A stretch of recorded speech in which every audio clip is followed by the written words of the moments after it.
Music. It fills our lives. It connects us. It speaks to something deep within us. But what happens when that music is met with prejudice? When someone's gift is met with hate? In a world that often feels divided, can a single act of kindness make a difference? One man's quiet gesture speaks volumes. A story of music, prejudice, and the power of silent protection. If you like stories like this, please like, subscribe, and click that bell so you never miss the next upload.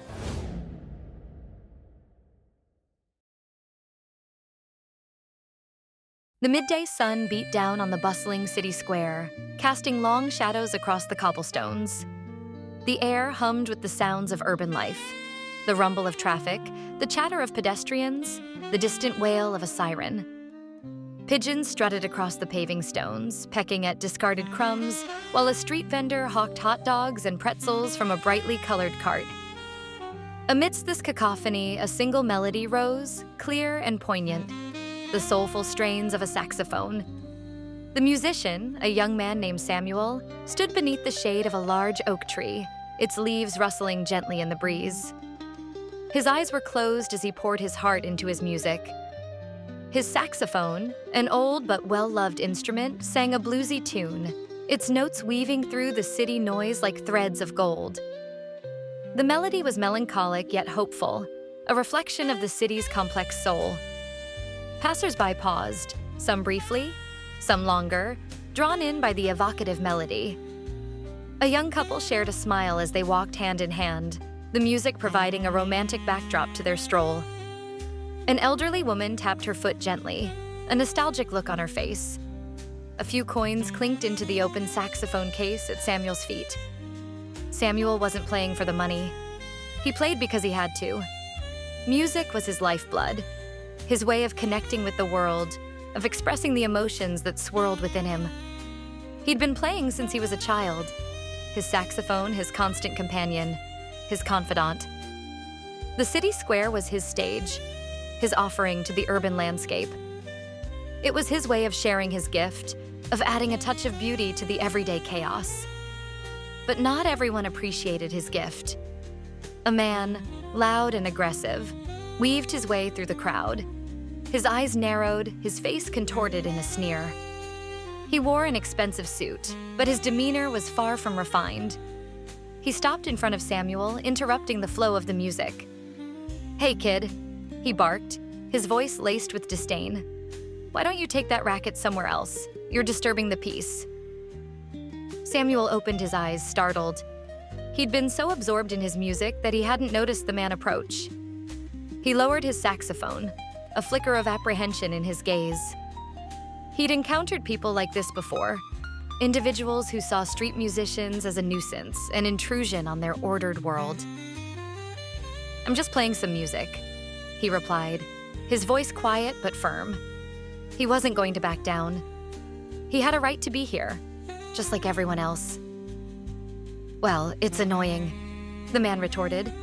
"And frankly, it's not exactly high-class entertainment." He emphasized the last two words with a sneer, his meaning clear. He looked Samuel up and down, taking in his worn clothes and the slightly battered saxophone. Samuel's face flushed. He understood the unspoken message, the subtle but unmistakable hint of racism in the man's tone. He'd encountered this kind of prejudice before, the dismissive attitude towards his music, towards his very presence in this public space. It stung, but he refused to be intimidated. He'd learned to stand his ground, to not let prejudice silence his music. "I have a permit to play here," Samuel said, gesturing towards a small laminated card tucked into his instrument case. He'd gone through the proper channels, followed the rules. He wasn't doing anything wrong. The man scoffed. "Permit or no permit, nobody wants to hear this." Noise. He gestured dismissively at Samuel's saxophone. "Why don't you go back where you came from?" A few passers-by stopped to watch the confrontation, their expressions a mix of discomfort and curiosity. They recognized the familiar dynamic. the entitled individual trying to assert his dominance over someone he perceived as less powerful. No one intervened. They seemed hesitant, unsure of what to do. The man's aggression created a bubble of tension around him, discouraging any challenge. They didn't want to get involved. Samuel felt a familiar wave of anger rising within him, but he fought it down. He knew that engaging with this man would only escalate the situation. He took a deep breath, trying to regain his composure. He reminded himself why he played, for the joy of it, for the connection it created. He wouldn't let this man's negativity take that away from him. Just then, a figure emerged from the edge of the crowd.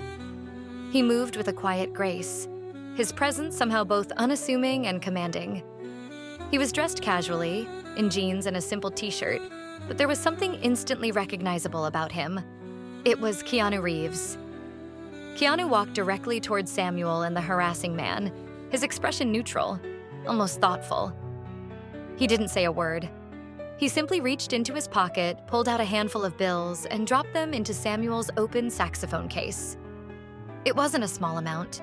It was a generous gesture, a clear and unmistakable show of support. It was a silent but powerful message of solidarity. The man who had been harassing Samuel blinked, momentarily taken aback. He recognized Keanu instantly. His face flushed, not with anger this time, but with a mixture of surprise and embarrassment. He suddenly became acutely aware of the fact that his words, his prejudice, had been witnessed by someone universally respected, someone who embodied kindness and compassion. He felt exposed, his ugliness laid bare for all to see. Keanu didn't make a big scene. He didn't lecture the man or call him out. He simply stood beside Samuel for a few moments, his presence a silent but powerful shield against the man's negativity.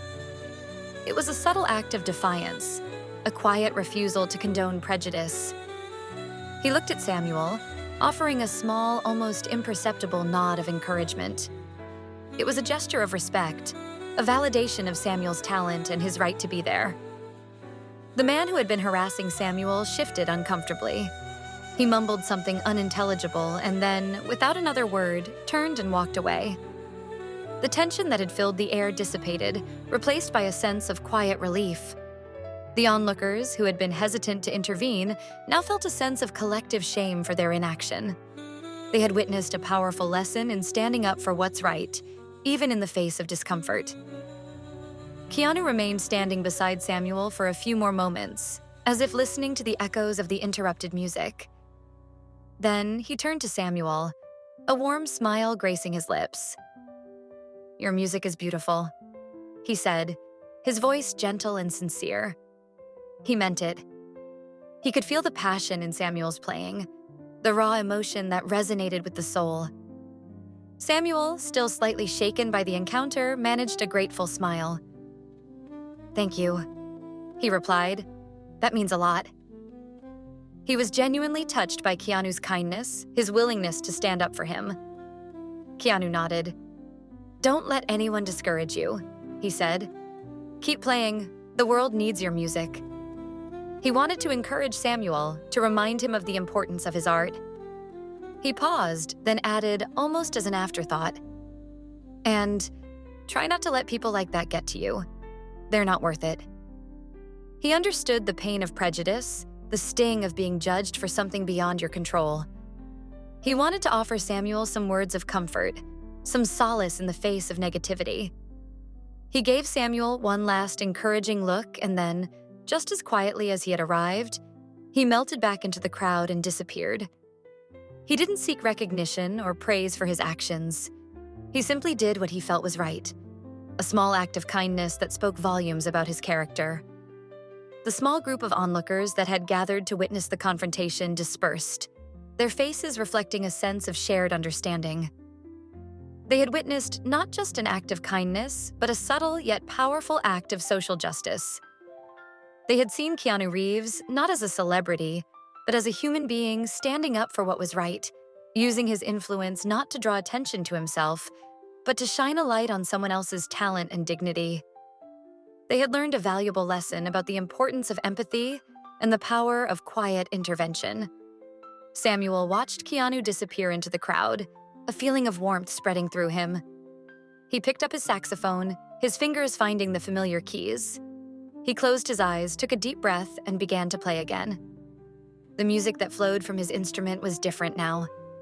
It was still bluesy, still soulful, but it was infused with a new sense of hope, a renewed belief in the power of music to transcend prejudice and connect people.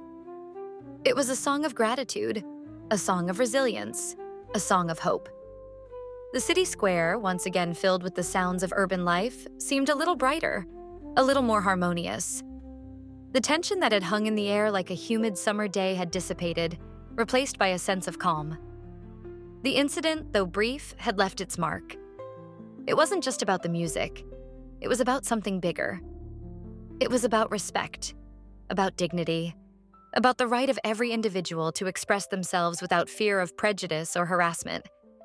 Samuel played on, his music now infused with a newfound strength. It wasn't just a melody. It was a message of resilience, a message of hope, a message of defiance against the forces of negativity.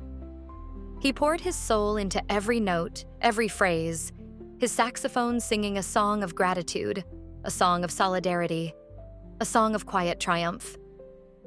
He thought about Keanu's words, his simple yet profound message. Don't let anyone discourage you. Keep playing. The world needs your music. Those words resonated deeply within him. They were a reminder of the power of art, the importance of self-expression, and the enduring human spirit. He realized that he couldn't let one person's prejudice silence his music, couldn't let negativity extinguish his passion. As the sun began to set, casting long shadows across the square, Samuel's audience grew. People stopped to listen, drawn in by the beauty of his music and the palpable emotion that infused every note. They were touched by the story that had unfolded, the quiet drama that had played out in the heart of the city. They had witnessed an act of kindness, a subtle but powerful intervention that had restored their faith in humanity. A young woman who had been watching from a distance approached Samuel after he finished playing. "Your music was beautiful," she said, her voice sincere. "And I saw what happened, what that man said. It was wrong." Samuel nodded. "Thank you," he replied. "It means a lot." The woman smiled. "Keanu Reeves, he's a good man," she said. "He always seems to do the right thing." Samuel nodded in agreement. "He does," he said. "He's a silent protector." The woman paused, considering his words. "That's a perfect way to describe him," she said. "A silent protector." Samuel smiled. He liked that description. It captured the essence of Keanu's actions, his quiet but powerful way of standing up for what's right. He wasn't a loud, flamboyant hero. He was a silent protector, a guardian angel who appeared when needed, offering support and encouragement without seeking recognition or praise. As Samuel packed up his saxophone, he felt a sense of peace. The encounter with the prejudiced man had been unpleasant, but it had also revealed the power of kindness, the strength of solidarity. He had learned that even in the face of negativity, there were still good people in the world. People who cared. People who were willing to stand up for what's right. He knew that he would never forget Keanu's quiet intervention, his silent act of protection. It was a reminder that even small acts of kindness can have a profound impact, that even quiet gestures of support can make a world of difference. And as he walked away from the city square, his saxophone case slung over his shoulder, Samuel knew that he would continue to play his music, his song of hope, his song of resilience, his song of gratitude for the silent protector who had reminded him of the enduring power of human kindness. The city lights twinkled around him. The sounds of the city hummed in the background, and Samuel's heart was filled with a quiet joy. He was a musician, a storyteller, a voice in the urban landscape. And he would continue to sing his song, for the world and for the silent protector who had shown him the true meaning of kindness.